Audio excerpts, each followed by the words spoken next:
Welcome, everyone. My name is Charles de Vilmorin, and I am the SVP of Resident Engagement for LifeLoop. This is the second session of our third annual World Congress, where we talk about creative arts for purposeful living with cognitive change. In a few moments, I'll have the great pleasure and honor to introduce our panelists, Vicky, Marybeth, Elita, Terry. Thank you so much for joining. Before I do that, I wanted to share a little bit of background and just a few housekeeping reminders.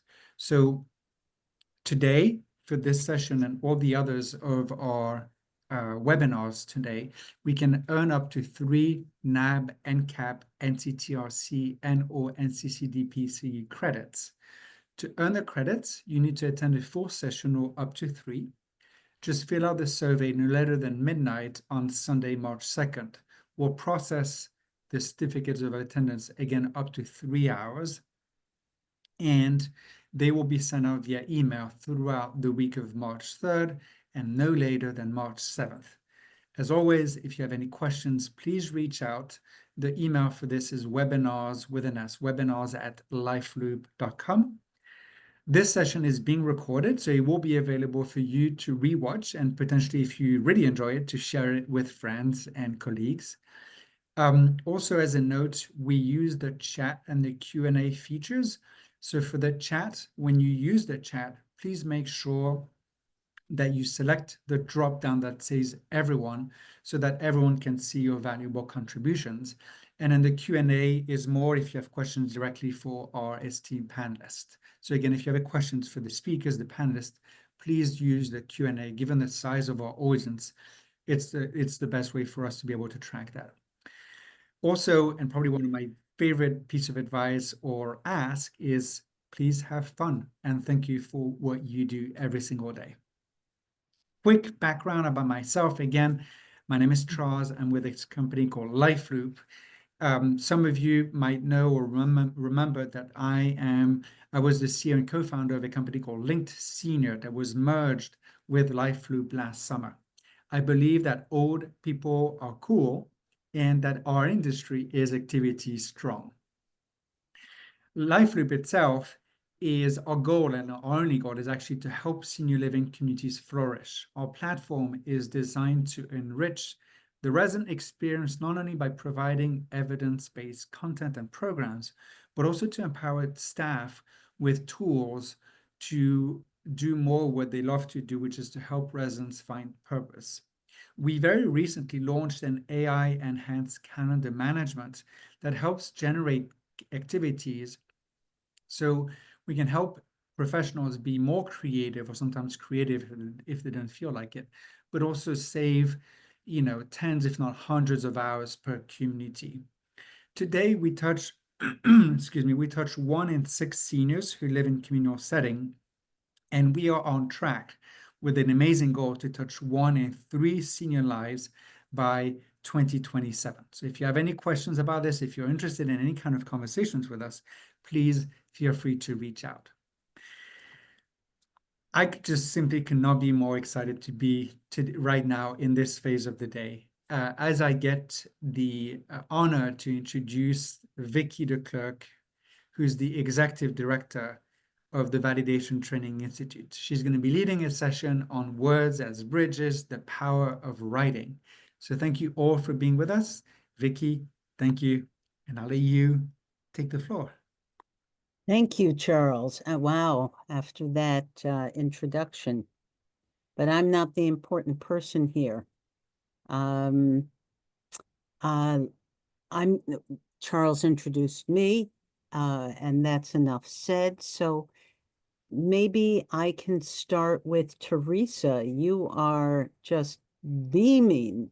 And would you tell everybody listening a little bit about yourself and how you use writing in your life? Well, thank you. It's an honor to be here today. How I feel is I'm living with Alzheimer's, the form of dementia, and how have I dealt with it this far is to have accepted it. after being able to accept that diagnosis, and how do you deal with it? How do you feel if you get hit with something else? Well, you take that hit, you keep on going. I got into when you're looking up for something positive, that's how I started writing. To write, to bring comfort to myself and make it into fun. So I can't wait for us to get engaged in that.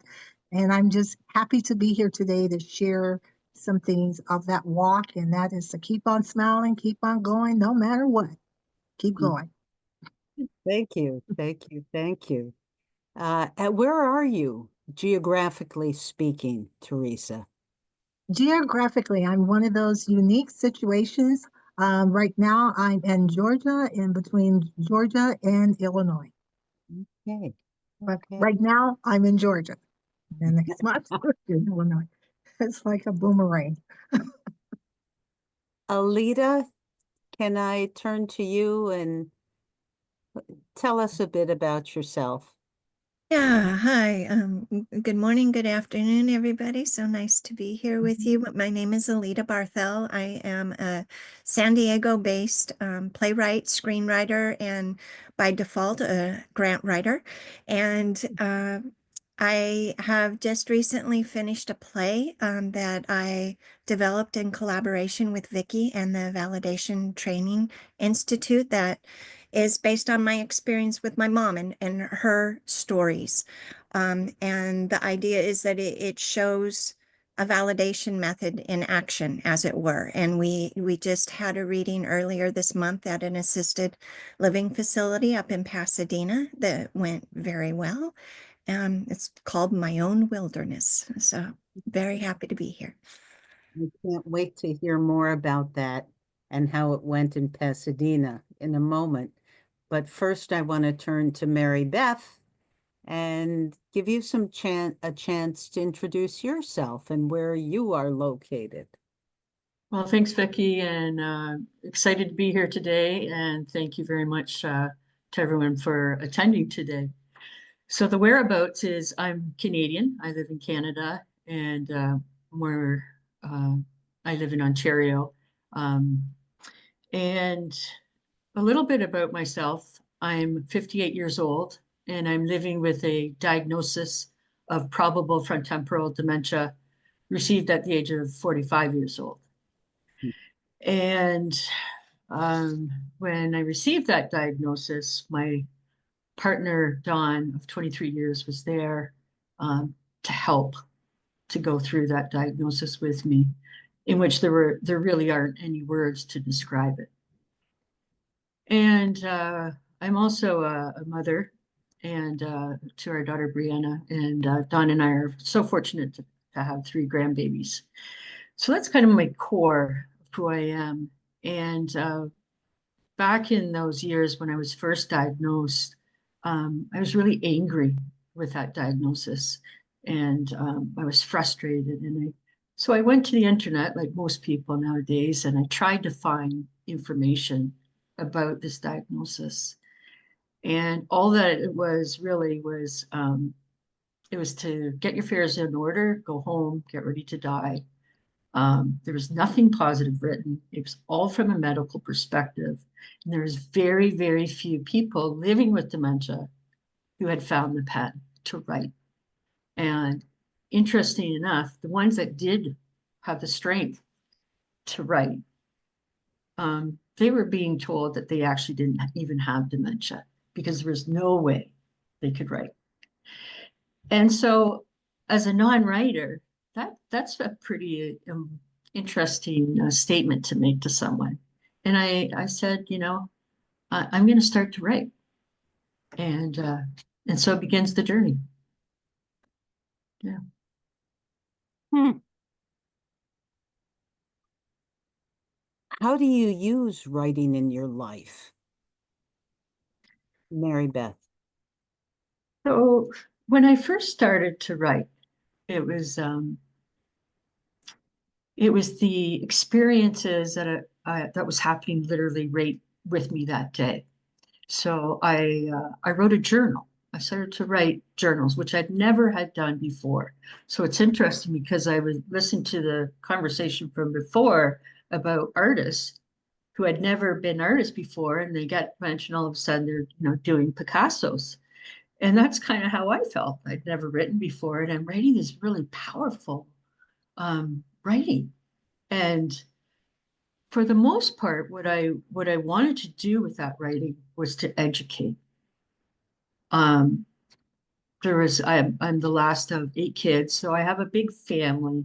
And then, there's so many other people outside of that family, and that I wanted to reach out and to take them through what I was experiencing. And so my first journal started, and it was very important for me to read the first time to Dawn, my partner. And because I wanted her to know immediately how I was feeling, and whatever the topic may be, whether it was religion, whether it was the lack of a national dementia strategy for Canada, whether it was this really cool bird that I saw that day. So it was really a whole gamut of things that I was writing about and emotions that I was trying to deal with. And it empowered me. It gave me strength to go through these emotions that I was told that I couldn't write and that I couldn't think. And those words, that was my sword. So I wrote a book, and I'm not supposed to be able to do that either, don't you know, because I have dementia. So I think I'm a little bit sassy. I don't like being told what to do and how to do it. And so, I think like all of us here, we have something to prove with our words. It's not just necessarily about entertainment, even if it is, because I've written a lot about entertainment, things that have made me giggle. But underlying that, there's always a message, and most of it's to do with hope. Most of it's to say we can live a great life with dementia, and here's how we're doing it. Here are the words, and I'm going to prove it to you. And both Teresa and Alida, I'm sure you also felt that same way. In fact, I found a new word called dignity with dementia, carpe diem. And carpe diem are those 2 magical words that have helped us lead our life. So that's a little bit what I did. Thank you. That's there's so much packed into what you just said. So I'm going to go with the last thing that sticks in my mind, which is finding the joy as well as expressing the difficult emotion. Because Terry, you're all about expressing joy, right? That's true. And with that being said, I'm glad to be joyful when you have one incident after the other. You have the incident of, for me, 2015, welcome to the dementia world. In the following year was cancer. In the following year was cancer. And in 22, it was cancer. And still, I didn't miss a beat on the dementia or the cancer. So that gave me the strength to not feel sorry worrying about this diagnosis, that diagnosis. It's worry about get through this day. What is it about this day that I can get through? Well, I'm thankful that I can talk. I'm thankful I can write. And that keeps me going to encourage others to not be afraid, to keep going, reach out. How do you About reach something. out to people? I'm with- sorry, you're breaking up a little bit. How do you reach out to people with your writing? I reach out to people like when I'm doing Facebook, I make sure that I write something every day as well as put something up. I also will, when you're out and about, whether you see, I love the trees. Trees reminds me of ourselves. I have Juanita, which is a puppet. So I write about her as being that person that has something to say in her voice. She looks really wild. And then to write about the pain that we have. And rather than me talk about my pain, is to be something in a positive way to write, to inspire, and to make other people feel comfortable and give them hope and courage. And then lastly, as far as writing to me, is what can make your attitude be sort of calm. And one way of having your is to accept what was told to you, but don't waste time stuck on what was told to you when you're still able to still walk, still talk, still do those things. And use your imagination. It don't matter like what you remembered yesterday. It's what you remember right now. And if you fail and you have a bad day, when I go to hospitals and see people that are sick and I'm having a bad day or receive some more bad news, do you think I'm going to stay stuck on that? Absolutely not.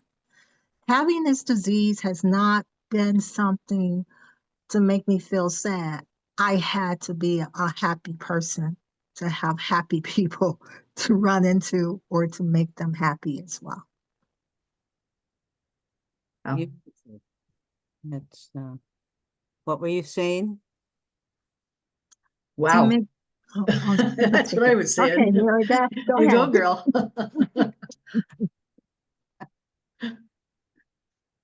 Alita, you share in a different way because you come from a different place as a Yeah. caregiver. Yeah, and it for me, I have a background in theater and improv, and when my mother, you know, one day I went into her room at an assisted living and she told me that her mother had come to visit her and her mother was dead, you know, and so it was, well, what did she say? And just listening to her, and she, you know, she wants me to go into this wilderness with her. Did you want to go? Like, what did it feel like? And just kind of going with it. And my brothers, especially my older brother, um, he had a wariness about giving in like that, like to going along. And I was kind of like, oh, could I possibly be doing harm from this, you know? And I didn't think so. And luckily, I came across at our Southern Caregiver Resource Center your book that you made with your mother about the validation technique. And reading that, it really made me feel supported. And I thought, well, how many people have had a theater background? Not a lot, right? And maybe if these, I could develop a play that at least lets people experience in real time what that looks like, because it is uncomfortable to kind of stand with this person and go into their wilderness, whatever that might be, that could be helpful. So that's how I proceeded with the play and kind of taking my mom's stories that she told from when she was a kid to the end. Do you want to tell us more about that project now? Is this a good time? Yeah, this would be a fine time. I put together a few slides, and I don't know if we're able to bring those up or. Oh, wonderful. Thank you. Okay. So it's called My Own Wilderness, and if we go to the next page, it literally is kind of like a fairy tale, kind of unfolding into these different places that this woman goes. So if we move on to the next page, again, these are inspired from different moments in my mother's life. Some of them real, some of them she would just share, like she had to go to a language class one day and learn Russian and Japanese. And it was like, okay, and kind of learning about that. And if we go to the next page. So the reading that we had earlier this month was with this longer piece that was based on her experiences. And the piece is 3 actors playing anywhere from 10 to 14 different characters. We go to 16 different settings. I designed it so that sound and music sets each new setting, and the characters just kind of evolve into a different scene as it happens.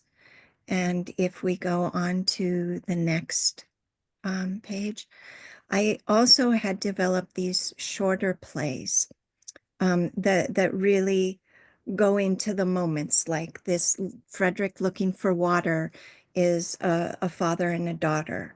Catherine getting home shows a caregiver with a resident.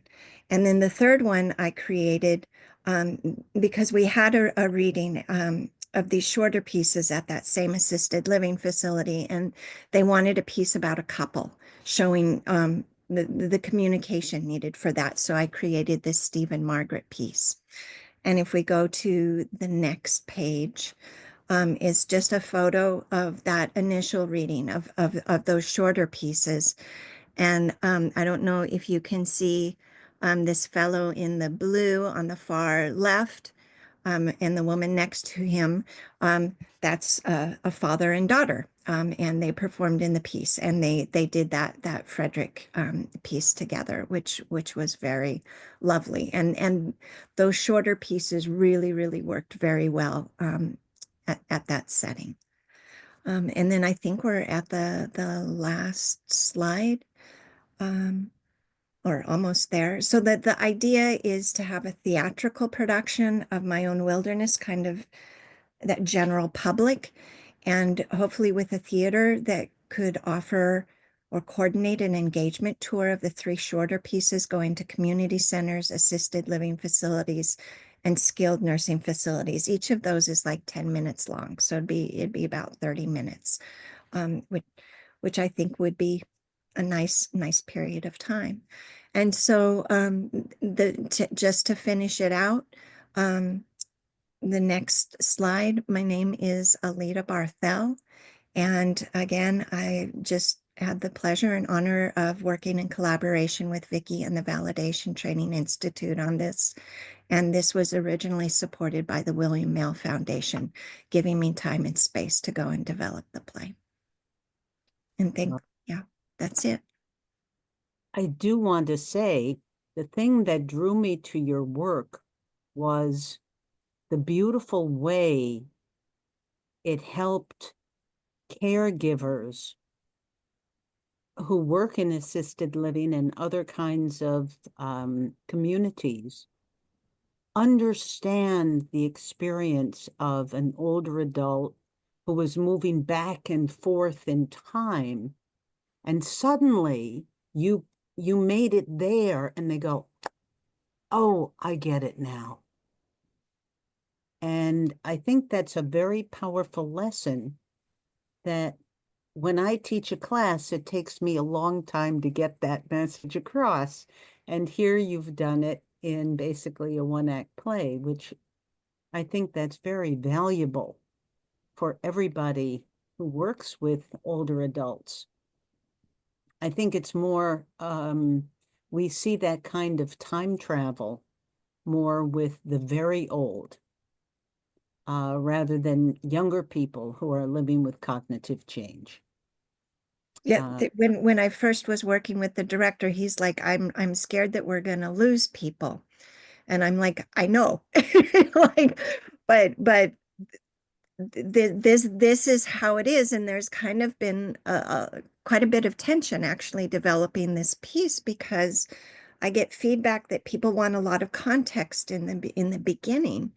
And I want to drop into her world and to meet this woman where she is, not having judgment in terms of a caregiver or somebody else who's there, and be there kind of, okay, What's going to happen next? Because in the previous session, they were talking about the vulnerability that it takes to just kind of wait and follow, right?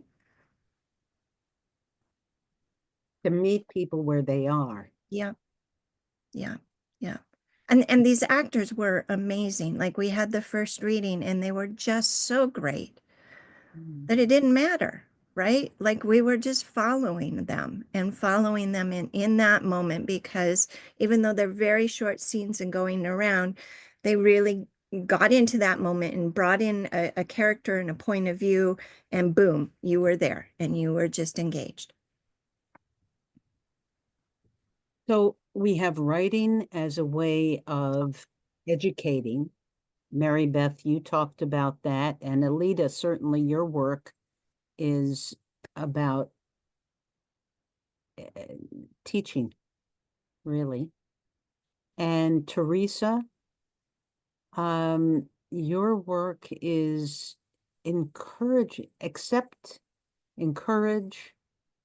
and motivate people to carry on, no matter what. And I'm going to ask a hard question, which you can choose not to answer if you like. And that is, when the blows do come, how can you use, what do you do about that? Can you use writing to help through those moments? Sure, I'll take a stab. Yes, absolutely. And for me, when I'm struggling, when I'm trying to, whether that's a loss in myself and trying to find something positive to look at, whether it's a bad information that I've just received, whatever that may be, many times I can't say what I want to say because I can't find the words. Or I find a word, but it's not really the right word that I want to use. Whereas writing, I can marinate. I can let my mind think about it and dwell on it. And, as I'm walking the dog, I'll be talking to myself in the speech that I'm going to write and make sure it's practiced well.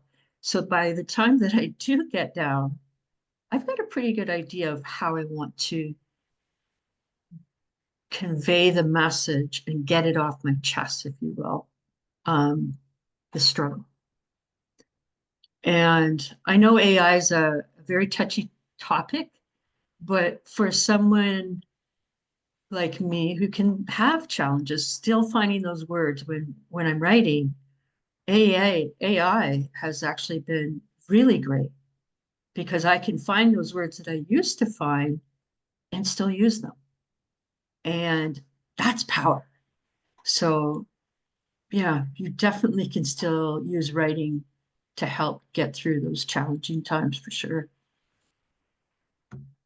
I just want to throw in a quick question from the chat, and that is, what is the name of the book you wrote, Mary Beth? Oh, that's important, isn't it? So the book is called Dignity and Dementia, Carpe Diem. And the subtitle is called My Journals of Living with Dementia. And it's based on the very first 6 years of my diagnosis. And the reason for the title is there's twofold. One is my niece gave me this painting when I was first diagnosed with carpe diem, the words on it painted. And I didn't know what it meant. I said, what does this mean? And she said, well, it's from Homer, from Latin years ago. And what it means is to live as best as you can today, because we do not know what tomorrow may bring. And when I heard those two words, it was like, oh my God, that's it. That's what I want to do every day. And Teresa kind of mentioned it about staying focused in on today. Me too. The importance of staying in on today. And the reason why I chose dignity and dementia is because you never see the word dignity before the word dementia. Many people say, you know, they're living with dementia and we're trying to help them live a dignified life. And I'm telling you right now, I have dignity and I happen to have dementia and I'm okay with that. So yeah, power of words, where we put words, and the good old marinating of ideas. So, yeah. Sorry about that. Teresa, I want to open that up to you for. Well, on this journey, as far as what I do, I'm not sure if I had any slides, but so I could just say what's on the slides if they're not there.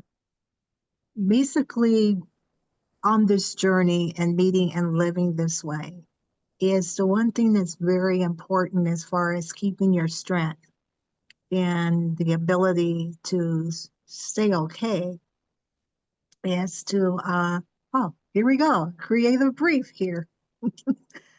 All right. As it says here, as what you all have said, to explore. So here is what I do. Where it says explore our vision, our goals, our target audience, and more to ensure a successful project outcome. The next one. I'm not good at this PowerPoint stuff. My daughter sort of, I don't know what happened there. I think I hit the wrong thing. Okay, writing styles. Okay, here's one way. Juanita, that I mentioned earlier, is a puppet. When I had this disease, I know this makes no sense at all, but it had to make me laugh, make others laugh. It was something about her. So I started to write when I would post something about Juanita and talk about, and she has this MBA shirt on. So with acronyms, with most of the analytical things, I used to have details, all of those things. I can't retain stuff like that. But what I do is acronyms. So with her MBA shirt is naturally saying to someone, are you part of the MBA? Meaning, are you naturally being or born to be awesome? You know, you're born to be awesome. Join the MBA. So she has her own little thing that people, it developed with a little chatting and talking, like who is this thing and what is she? So that gives you another opportunity to talk a little bit more. That's how we are. We don't really know what we are, but we can be with our imagination whoever we want to be. What's the next slide? Me. Okay, you sort of met me a little bit already. Basically, I am making sure to advocate for those who has no voice, because some of us is kind of shy and afraid to talk. To actually help people that don't know what to do or how to deal with this disease. To look at it as something that slows you down, but it's not something that you can't live with if you don't keep focusing on it. And the next slide, please. The one thing that's good is when we're creating ways of how can we handle the pain? How can we handle the embarrassment? How can we handle as we progress through this disease? Some things are not nice that you want to encounter, but you have no choice because neurologically things are happening behind the scenes.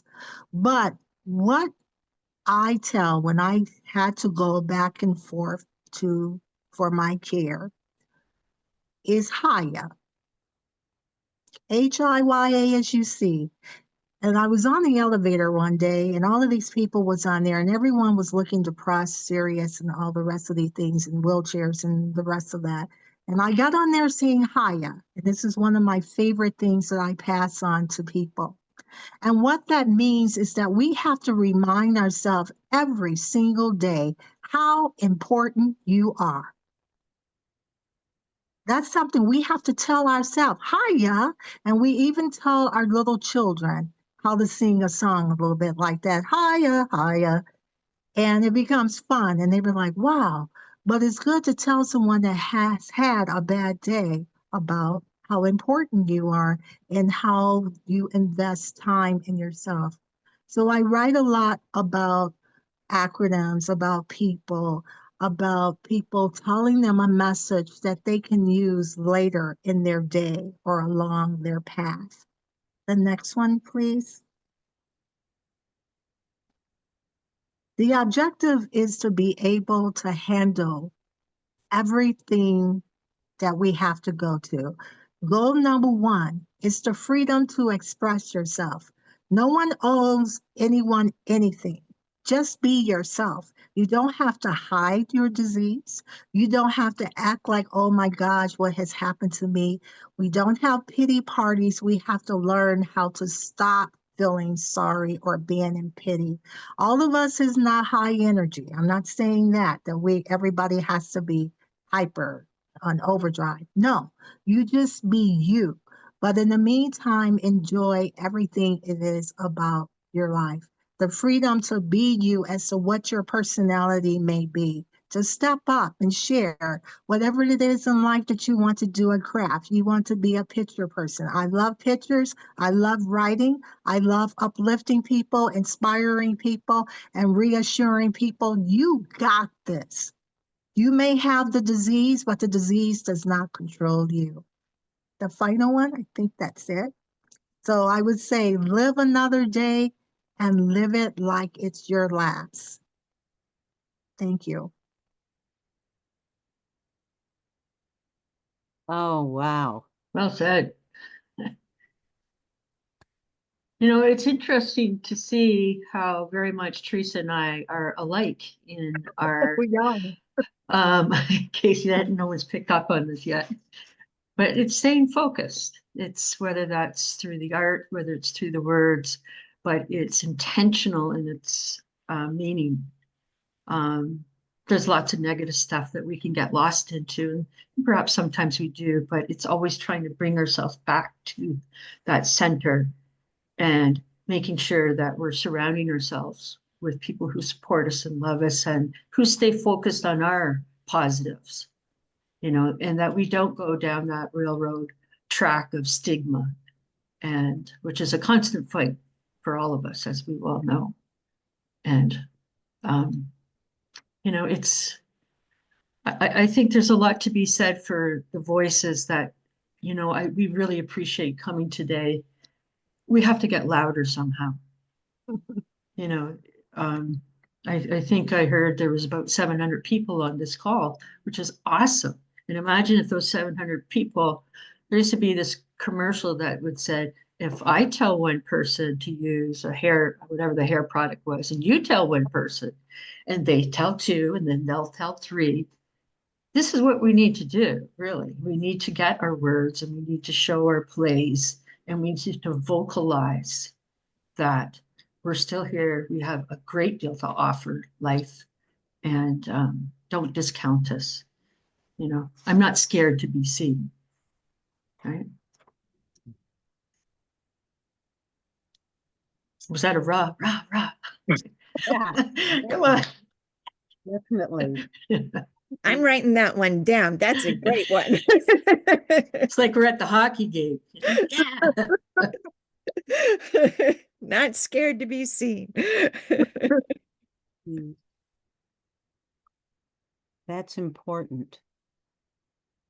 Now we've got like 645 people listening right now, and most of them are care providers of various sorts, all over the world. Mm. And they're listening, and I think it would be great to give them some things that they could do to help the people that they work with. Maybe it's a family member, maybe it's within a community. Maybe they're the butcher, the baker, and people come into their shop. What can caregivers, care partners do? And let me start with Alita, because you've worked with care providers. Yeah, I guess just thinking about this idea of being present and focused and stepping into somebody's experience, whether or not it's in a caregiving situation, or I know my own background as an actor, it's tiring. Like, I mean, it's really hard to go into somebody else's space. And so I think about just, it doesn't have to be a long time. And I know you touch on this in your book, right? Like, if you can just take that 1 minute, 3 minutes, 10 minutes, but to just be with that person. It's kind of like with a toddler, right? You know, like in a minute, in a minute. But if you just stop, find out what they're after, or what the issue is, or what's going on, um, it just solves a lot of conflict and miscommunication. And so instead of thinking that it has to be a whole day or a whole journey, is to be able to just take those few minutes. I hope I'm answering your question, Vicki. I think you are. What I hear is, no matter whether you're in doing it professionally or non-professionally, or as a family member or a friend, that entering into the world of somebody who's living with cognitive change takes energy to recognize that, and also to recognize that it doesn't have to be for the whole day. It can be one intense moment where you, without judgment, I added that part, with acceptance, and you move into their reality. Yes. Doing that, you connect. Yeah, there's an acting technique called the Meisner technique, and your mother was right in the thick of it with the group theater. And this guy, Sanford Meisner, would have actors just repeat back and forth instead of worrying about lines of dialogue or whether or not you were going to remember it or not. The idea is that you were just focused on your partner, like you looked across. Like if I look at Mary Beth, I would say, "You're wearing glasses." And Mary Beth would come back and say, "I'm wearing glasses," right? And we'd go back and forth with this until I saw something different, like you're blinking your eye, and she'd be, "I'm blinking my eye," right? And when we first did this, I absolutely hated this exercise, right? But I came to appreciate it as a way to get centered and to get connected and to kind of let other things go. And I feel a lot of that through the validation method and the validation technique. But certainly everything you've said rings true to me. If I might take just a little moment, although people don't want to hear from me today, you guys are the experts. When I learned validation, I just became a more humane person. I was able, didn't matter whether you're oriented, disoriented, whatever you are, just to look at you and to see you and to recognize you and let that be. And it doesn't have to, it's with zero judgment, positive or negative. It's just, here you are. You have glasses. And And that was a fine lesson for me. It's helped me in life. Yeah, So, because the hard part of that exercise is to try not to guide it and to try and make something happen, right? You're just with that person. and when you're working with somebody who does have cognitive change, giving them that space gives them the dignity, gives them the lead. You tell me where are we going here, right? Yes. Now, we've sort of strayed from our point. I've lost it. Yeah.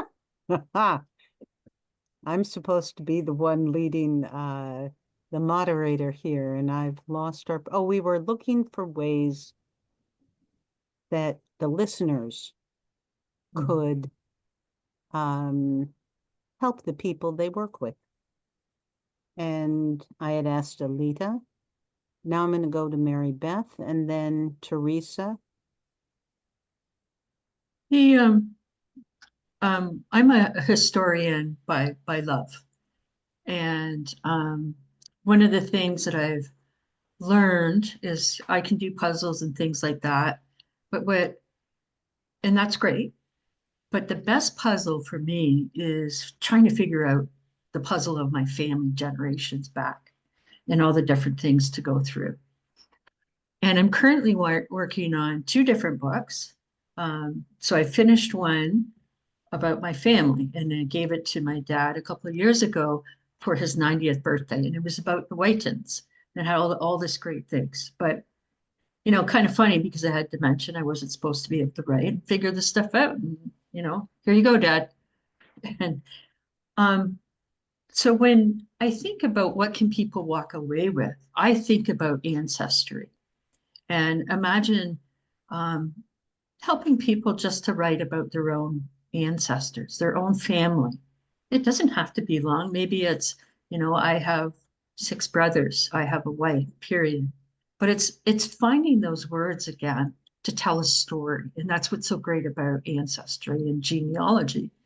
You're telling a story and you own that story. It's what you want it to be. So the medical community has no part in it because you own it.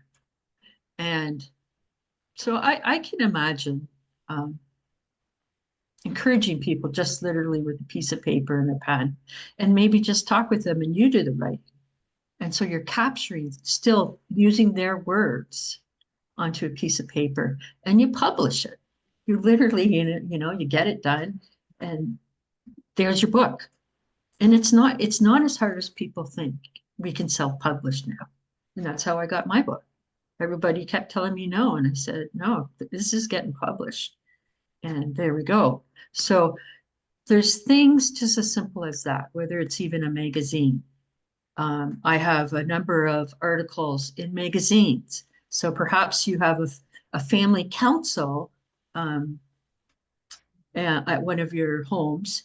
And imagine giving people the opportunity to write in the family council, either on the web page or if you send out a newsletter involving people. And again, they don't necessarily have to write the words.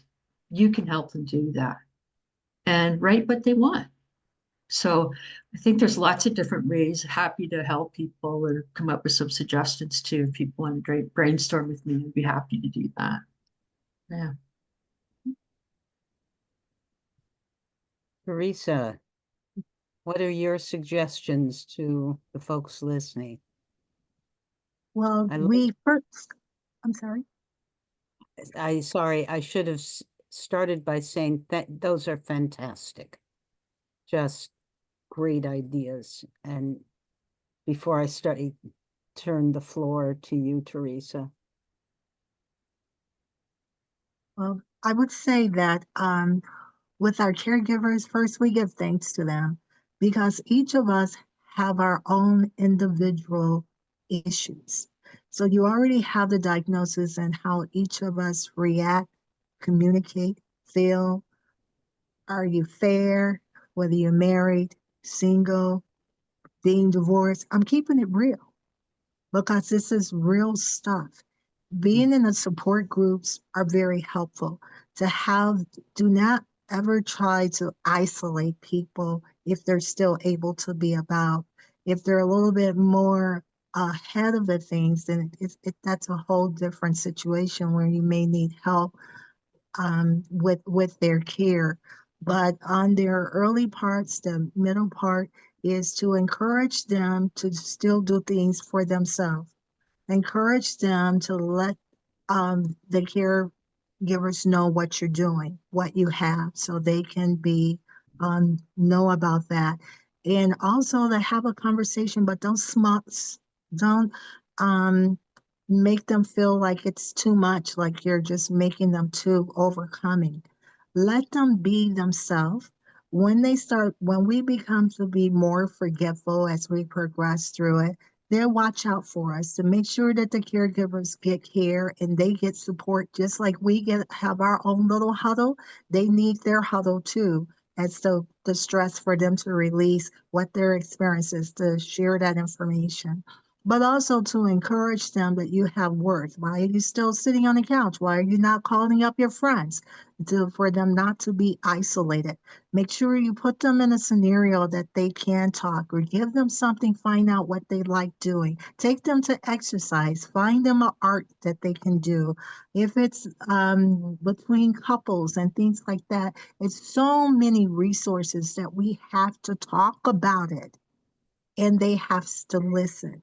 When we get to the point that we can't talk and our caregivers are in 100% control, that's a different thing.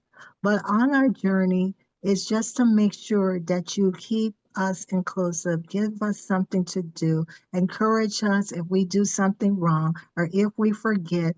Don't keep banging on our heads that you didn't do this and you didn't do that.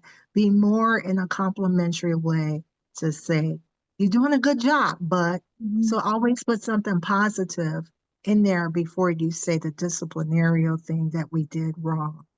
So I salute all of the caregivers. It's not an easy thing, but it's good to have a buddy as well that understands this. And you got some good resources out there for sure. And Oh, thank you. Thank you so much. We have about 8 minutes left. So final words to people listening, whether it's about stigma or opportunities. What haven't we hit so far? Go, Mary Beth. I see you ready. Stigma. It's doesn't matter where we live, doesn't matter what age we are, it doesn't matter our sex, sexual orientation, our religious beliefs, political beliefs, it doesn't matter. These are crazy times we're living in. And the stigma is getting worse. It's palatable. We can feel it, all of us. And so it's a time like no other where the importance of words is going to be even that much more important. That we do choose to vocalize how we're feeling about things. And I'm as you can probably guess, I'm saying read between the lines. This is the now. What Teresa and I and Anita just really talked about. Stay focused on today. Use our words, use our connections, use our conversations to change what's happening. And to ensure that the weakest people in our communities are taken care of. It is up to us to use those words. It is up to us to take the initiatives to make plays about what's going on, regardless of who that person may be. If we keep quiet, then I would be ashamed of myself if I did, because I know someone needs words right now to protect them. And live carpe diem.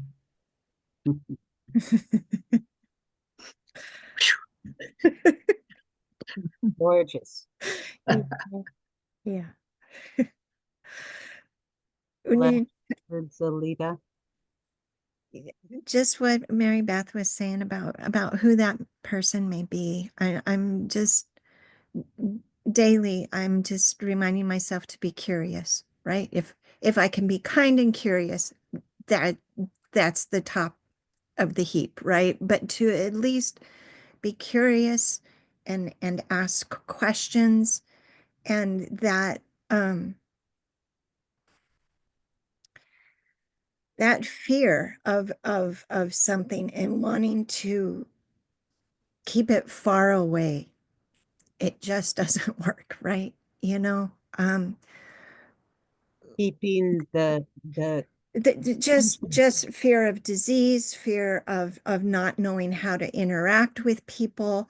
You know, I get really wary of people of introducing it as a dementia play, because people are like, "Phew," you know, they tune out, and it's like but it's different, right? But what's wrong with saying that? Like it's a play about a woman experiencing different cognitive states, and it affects so many people. All of us, we all have our different cognitive states. Like you were talking about what writing does. It helps me to focus. It helps me to stay in the moment. It helps me to remember stuff. Paul Power says something, dementia is not sexy. Mm. So I guess we all want to go to sexy kind of plays and not go to one that's realistic.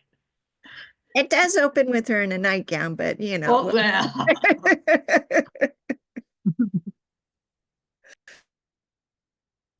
Thank you for that. Curious and kind. If those aren't great words to live by, I don't know what is.